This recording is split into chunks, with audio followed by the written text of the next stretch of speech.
All right, thank you, Christopher. And like Christopher was stating, it's beginning to feel a lot like winter as the rain and wind bring some chilly air. And while it's easy for us to put on layers or head inside under a nice blanket, it's not so easy for the things we like to grow. KAG's Sunny Side has more on what you can do to keep your garden thriving. Just as the weather changes with the months, so do the plants and vegetables you should be growing each season. You ought to be growing cold crops right now, um, and these should be able to take the freeze.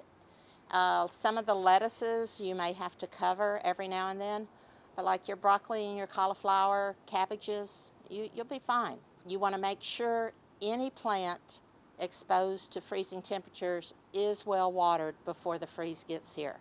This helps to keep the plant viable and growing. With the different climate Texas is seeing this year, you may need to change your watering routines. Typically when we get a cold front around here, we do get rain with it. This year is a little different, so you probably have to add more water than what you normally would. But as the temperatures get cooler, a plant uses less and less water through transpiration. To protect your plants in the cold, you might even need to create a makeshift shelter. It's important to make the cover go over the plant but straight down to the soil. And the reason is we're trying to protect the rising warmth from the soil from getting away and holding it around that plant. Richter says you can use almost any material to cover your plants. Frost blankets allow for some air movement through them. Plastic is also recommended, but be aware it could burn your leaves if they touch. With less sunlight on rainy winter days, you can provide manual heat and light to protect your plants even more. So you put a 100-watt light bulb under there, maybe one of those clamp lights with the aluminum shield on it.